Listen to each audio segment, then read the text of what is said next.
What up, guys? I'm here for my very first review ever. I had a lot of fun writing this one because it's an artist I've grown up on, and as I'm sure the whole world knows by this point, the one and only Marshall Mathers, aka Eminem, aka Slim Shady, has just dropped an album. Not that he has anything left to accomplish on his hip-hop to-do list at this point other than maybe silence all the haters. He's back again anyway to bless us with what a certain section of the fan base has been asking for a very long time: the return of Slim Shady. This is his 12th studio album and a very highly anticipated one as well, based on just the title alone, The Death of Slim Shady, coup de grace, if that's how you say that. Now, I just want to say I'm not a music critic at all, so I'm just going to talk about the music as I heard it and interpreted it. Please don't kill me, okay? I'm just a fan. I could be off on some of this stuff. I've only listened maybe 4 or 5 times at the time of writing this review, so let's get into it. So first, let's address the announcement that said, PSA guys, listen from start to finish or you won't understand some of the songs. I had to laugh out loud because he was getting killed for that. But people today just want to skim through songs and go to features just to jump online and hate without listening. So he let us know ahead of the time that this was a concept album, so I was immediately even more excited because I do enjoy when artists take their time to craft a solid piece of work. And for me, that is a very good way to see what an artist is capable of doing. He's done this exceptionally well in the past. Also, that's just my preferred listening experience. I like to listen to albums from start to finish. Call me old school, I guess that's just how it should be. I want to hear the project as it was intended to be played. I listen to more albums than I do movies anyways. Here's a hot take for you guys. Y'all debate if you want to, but a good album to me has more replay value than most films. I hardly ever go back to movies after I watch the first time. So yeah, think about that. Anyways, let's get into my initial thoughts before we do a track-for-track breakdown. My initial thoughts, I enjoyed the first 2 singles when they came out. The first one was Houdini. The video was amazing. It felt like a Without Me Part 2. It's just Slim Shady having fun, and I really enjoyed that. It was crazy to hear him pull off that same exact flow too. Then Toby dropped. The song was hard, very exciting in the way it just kept building until you just knew Eminem would come in and kill it at the end. The video dropped from Cole Bennett from Lyrical Lemonade. Go look him up on YouTube if you haven't heard of him. That was fire as well. I'm sure there was some other moving parts of his rollout, but that was the most recent build-up that I could think of. So the rollout was really cool this time for the album. The hype was real. Most hype I've seen for one of his projects in a long time, and that's mainly because he's mostly done surprise drops over the years. I think Kamikaze was, Music to be Murdered by A and B both were as well, and now we're here. So now let's get into the album. So like I said earlier, it's a concept album, so I'll try to touch on the narrative as we go along. And like the title says, the concept is the death of Slim Shady. So let the show begin. First track we have is called Renaissance. So this song starts with Marshall spitting on the grave of Slim Shady, then hardcore Eminem raps ensue over a beat straight out of 2004. It's all about the current state of the rap game and modern day complainers.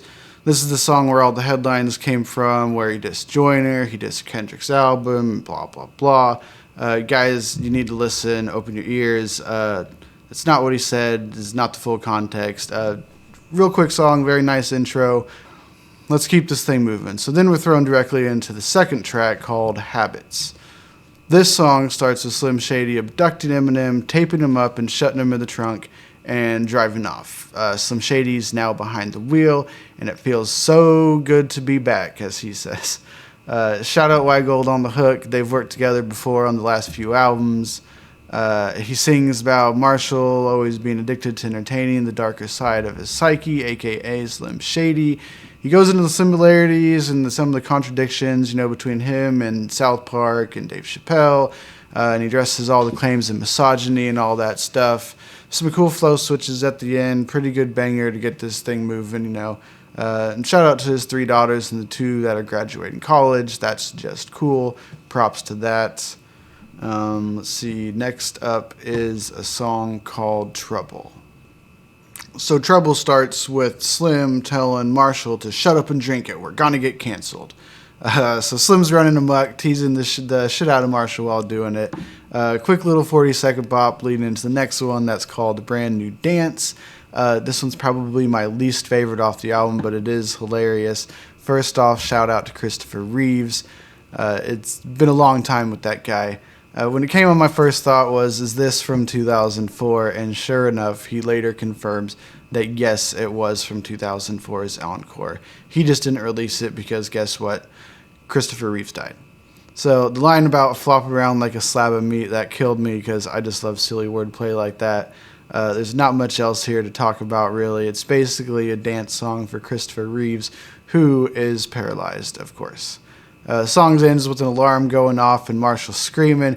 He must have had a nightmare. He was back in 2004. Next up, I gotta say, is such a nice little Slim Shady trilogy of songs, if you will. Things just escalate to a boiling point after the third song. And the first one of these is a song called Evil. So the song Evil starts off with Slim Shady waking up on the wrong side of the bed, man. He wants to pick a fight with Dre. He does this cool little setup about seeing his two daughters, and he's going to call them cute, but he's actually talking about the two dogs behind them, then proceeds to spray them with the machine gun and says, I guess the pooch is screwed today. That whole scheme was just incredible to hear him execute. The misdirection was just awesome. My jaw kind of dropped the first time I heard it. Shout out Christopher Reeves again, Caitlyn Jenner. He has this line about being so evil, he's fucking dead ass. Get it? Nice little double entendre there. Now this for NBA Jam, Slim Shady has officially entered the building. And next we move into a skit called All You Got, where Slim Shady says Marshall owes him everything. That's pretty much it. Moving along, from here things turn up a notch with the next song called Lucifer. Alfred Hitchcock starts the song and explains what a coup de grace is, the final shot between the eyes, also known as the kill shot. Sound familiar, guys? Slim Shady is back, and now to continue my NBA Jam analogy, Slim Shady is heating up. The beat's hard, certified slapper for sure, nice Bonnie and Collide bar, Bonnie, Clyde, Collide. He goes into a little Dead Wrong rhyme scheme too. That's an old song with Biggie. If you haven't heard that, check that out. He goes in on Candace Owens, calls her Candace Owens, which is pretty funny. I'm sure she's probably already responded by now. The Amber Heard line was funny. He says, put the shit to bed like Amber Heard at a mattress firm. I thought that was funny, and the internet would probably get a good joke out of that, a good laugh. That's bars. And shout out to M's Broken Elevator. If you know, you know. Next up is a song called Antichrist. Now, Antichrist, Slim Shady is now on fire. At this point in the story, Slim Shady has pissed everyone off. The PC police is on him, and he's really going in at this point. He name drops a ton of people, most notably Meg and Nikki. He throws Ben Affleck and Seth Green into a Jeff Epstein bar. Bill Cosby, Diddy, Will, Jada, they all catch bars. And certainly least, Nicholas Cruz catches a bar. Fuck that kid. The double time flow at the end's crazy, and the beat change is absolutely nasty. Then we get a guest verse. Shout out to Bizarre of D12, still out here saying the most outlandish bars you've ever heard to this day. He's also came out with a couple songs recently that were really, really good. Videos were crazy. Go look those up. My only problem with this song is that Eminem didn't get a piece of that beat. That is crazy. Next, I'm sure, is a standout for a lot of people for a lot of reasons, and another certified banger on this album. So now we're at a song called Fuel, where just where you thought he was done, being on fire and all that, he comes back to pour gas on that bitch. This one's featuring Dreamville's own, ATL's very own, JID, or J-I-D. All the praise of this dude, man. If you're into those rapping-ass rappers, he's one to look out for, and this is a huge look for him, probably bigger than the Maroon 5 look. And he went the fuck in. M's verse went crazy. Eminem unloads on Diddy for the pocket again, and the whole R-A-P-E-R. Did he leave out the P? Diddy and S.A. bars were crazy. M's pockets and wordplays out of the world on this one, especially on the most content in the continent. Little rhyme scheme in there, and the Alec Baldwin setup and punchline was just nice. Kyle Rittenhouse catches a bar, fuck that kid too. Then we go directly into a song called Road Rage. Again, to touch on the narrative at this point in the story, Slim Shady is on the run, Eminem's in the trunk, and a high-speed chase ensues. Enter Road Rage. This is sort of one of those, don't get me started kind of records, where a touchy subject gets brought up. Sometimes you bite your tongue, but if somebody gets you started, you're sure to just crash out in a rage. Well, this is that in a song. Real laid back flow, aggressive chorus given by Sly Piper. I really love whatever that sound is that kind of drones away in the background throughout. I'm not sure what that is. M talks about the trans movement as well as the whole body positivity thing.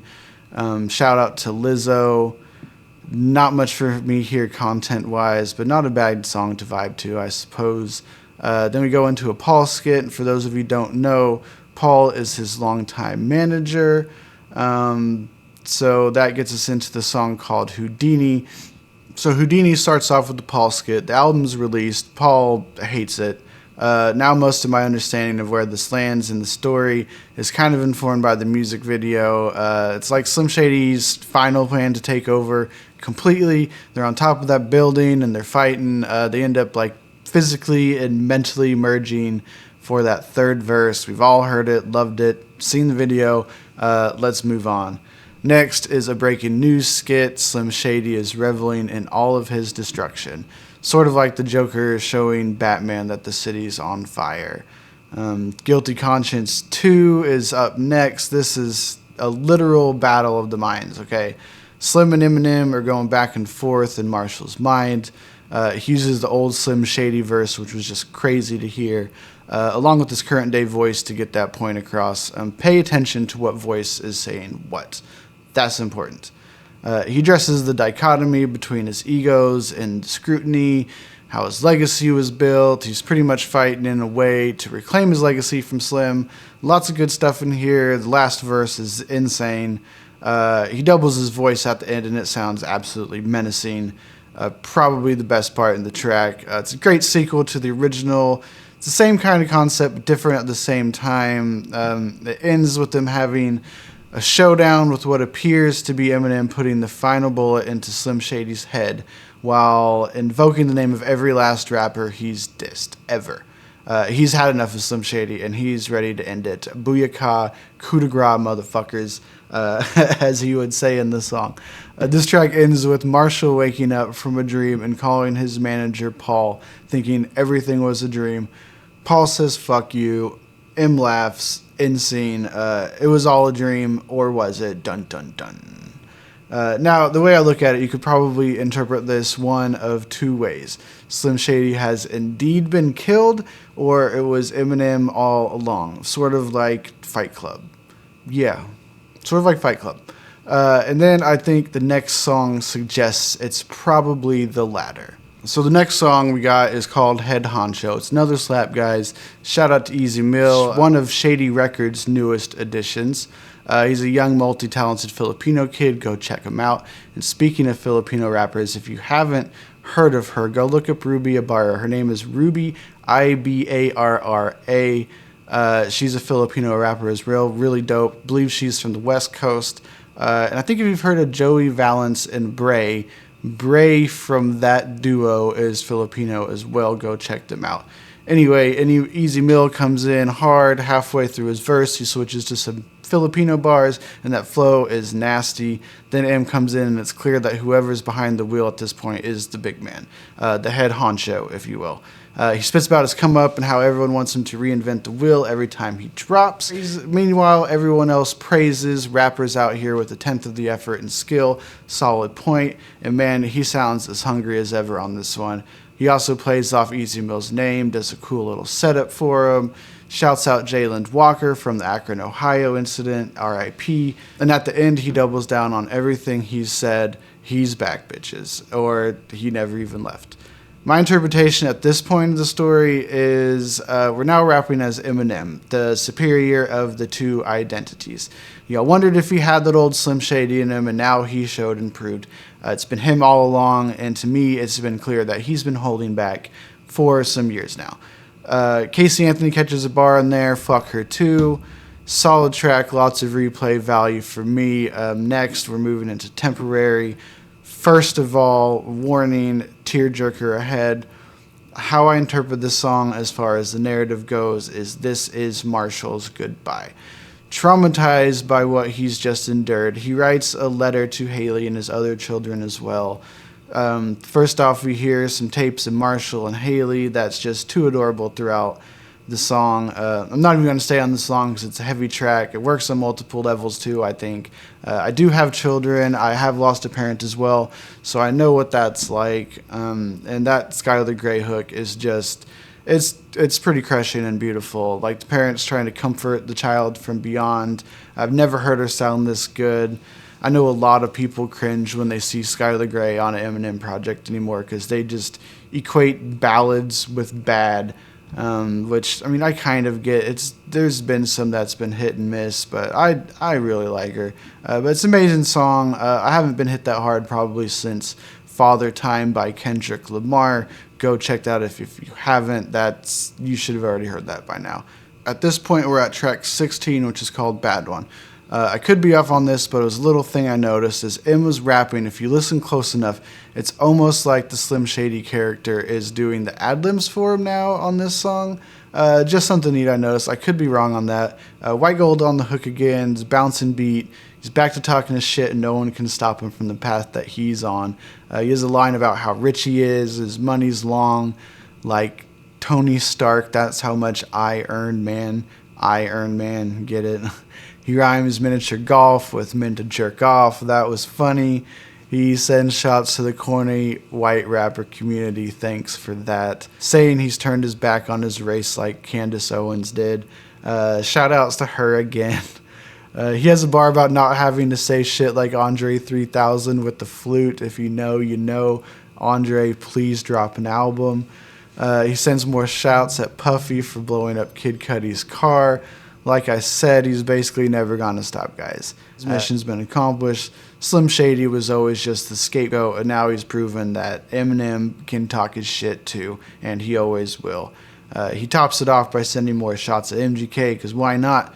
Apparently he keeps sending subs too.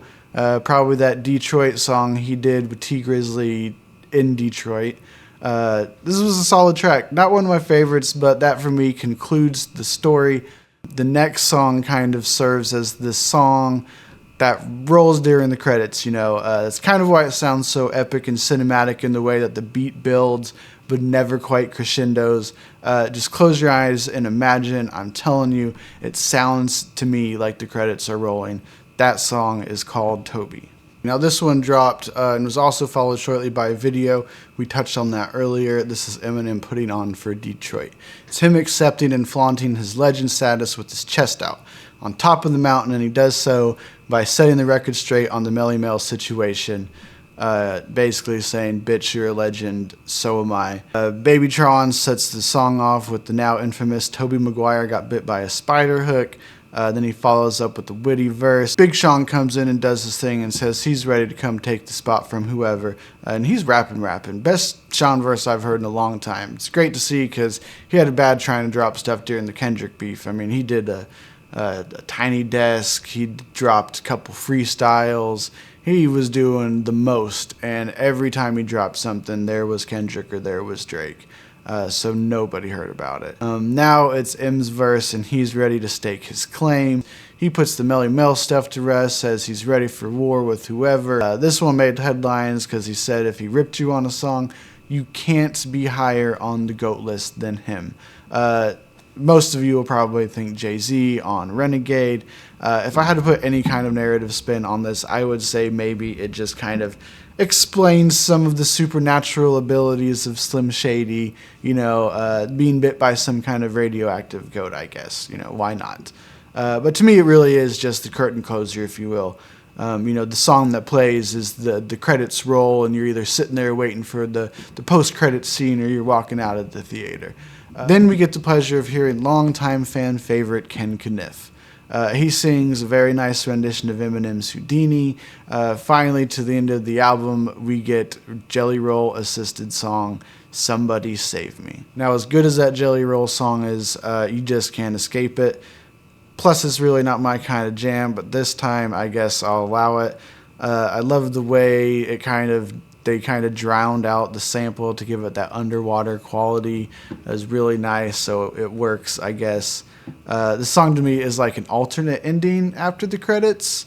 The song is done from the perspective of Slim Shady continuing his path and then later dying of a drug overdose. He never got clean like he did in our very own reality. That was his end. His lifestyle, it was the end of him. This is a letter to Haley and all of his family of all the things he should have said while he was there, and all the things he missed and all his regrets. There's a moment in the song where he mentions not getting to walk Haley down the aisle, and that's just a super powerful thing to imagine in a song, because in real life we have this parallel where we all got to see the pictures of Eminem walking Haley down the aisle and dancing with her.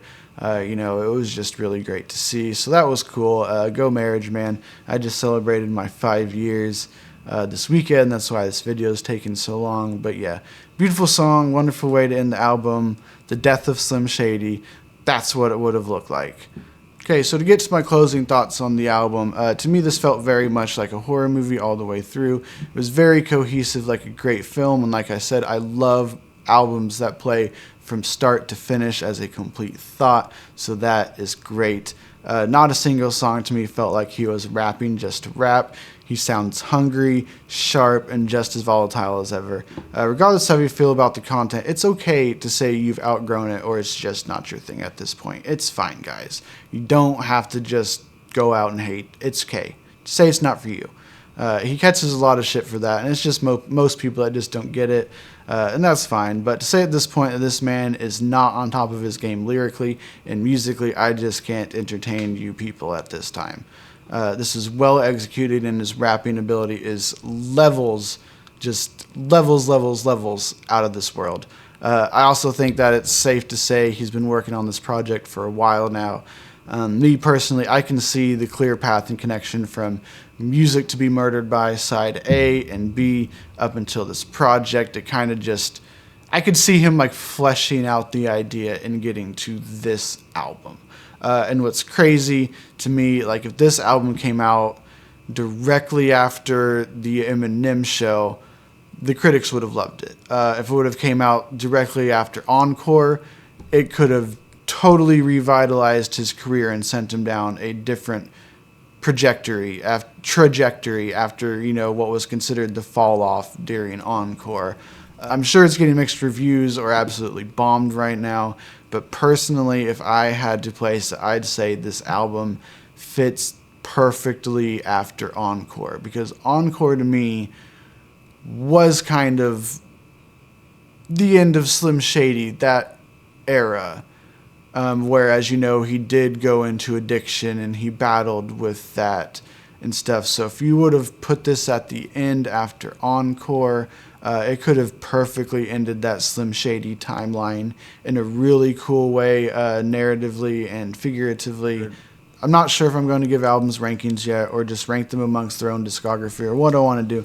But if I had to place this now off just, the 4 to 5 listens, I would go Marshall Mathers LP, Eminem Show, Slim Shady LP, then The Death Of. And I don't need to rank the other 8 albums now. But so in closing, I think it's safe to say Marshall's found some resolve in his career and his life, and he's excelled very well in both at this time. He is the epitome of what an artist is to me and a wonderful father to his kids. That's great to see. I love that, and I love the project.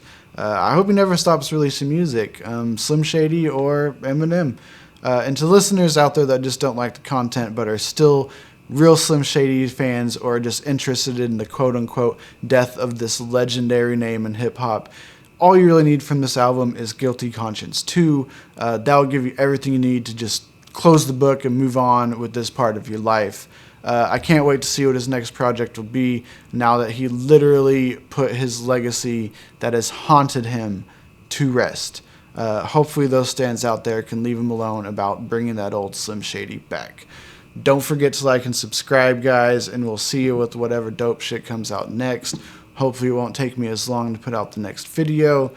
Don't forget to go check out Evanzilla as well. That's Evanzilla with 2 A's at the end. So yeah, go check out the album if you haven't already. Peace out. We'll see you in the next one.